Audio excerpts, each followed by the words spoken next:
Hello दोस्तों आज ना मैं आपको एक बच्चे की कहानी सुनाऊंगी। एक बच्चे के बारे में कि वो बच्चा 1.5 साल की उम्र में उसके डैडी के पापा का इंतकाल हो जाता है, उसके पापा मर जाते हैं और उसकी मम्मी दूसरी शादी कर लेती है। ठीक है, तो उस बच्चे के जो लाइफ है वो कैसे कहाँ से शुरू हुई और वो कहाँ तक अपने आप को लेकर आया, ठीक है, उसके बारे में मैं आपको आज की जो मजमून है वो उसके बारे में है। और वो मेरे पापा हैं। मेरे पापा जो थे वो 1.5 साल की उम्र में यतीम हो गए थे।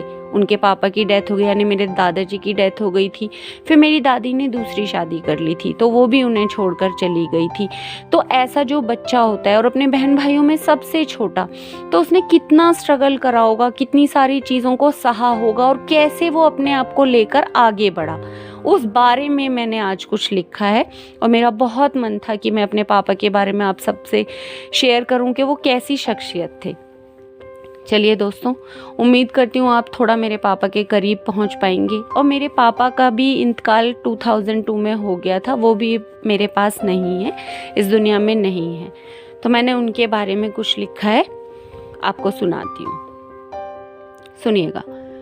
चलो किसी के बारे में कुछ बताती हूँ, चलो किसी के बारे में कुछ बताती हूँ, कुछ खुद को और कुछ तुमको रुलाती हूँ। वो शख्सियत बड़ी बेमिसाल थी, वो शख्सियत बड़ी बेमिसाल थी, परवरिश जिसकी खुद ही में एक सवाल थी, परवरिश जिसकी खुद ही में एक सवाल थी। 1.5 बरस की उम्र में यतीम हो गया, 1.5 बरस की उम्र में यतीम हो गया। देखो कुदरत किस कदर मेहरबान थी।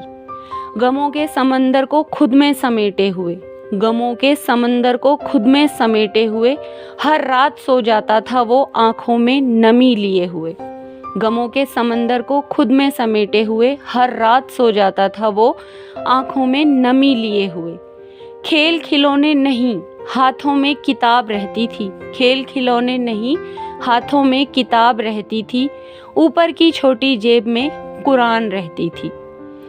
मैदान में नहीं अक्सर मस्जिद में दिखता था, मैदान में नहीं अक्सर मस्जिद में दिखता था, ज़मीं पर रहकर अक्सर आसमां को तकता था, ज़मीं पर रहकर अक्सर आसमां को तकता था।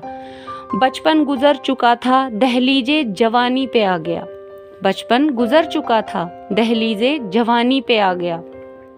ये वो दौर था जब खुदा उसे नवाजने पे आ गया, ये वो दौर था जब खुदा उसे नवाजने पे आ गया।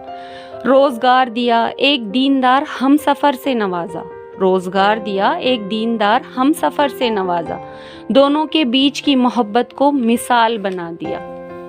अब वक्त था मेरी पैदाइश का दोस्तों, उसमें भी दिन जुमा को चुनकर कुछ खास बना दिया। पल पल सीखती थी मैं कुछ सबक अजीब से, पल पल सीखती थी मैं कुछ सबक उनसे अजीब से।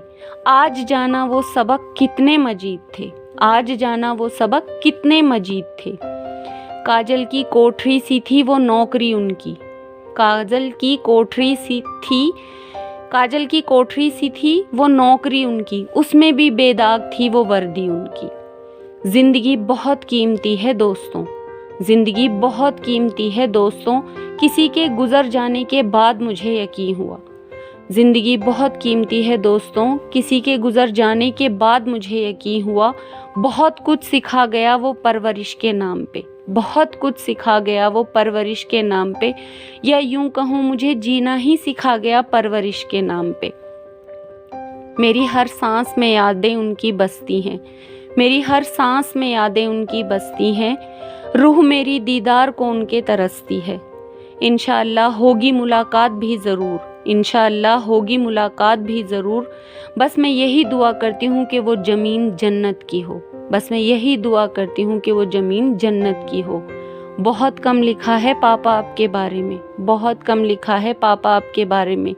कैसे उतारूँ आपकी सीरत को मैं इस कागज़ के टुकड़े पे, कैसे उतारूँ आपकी सीरत को मैं इस कागज़ के टुकड़े पे।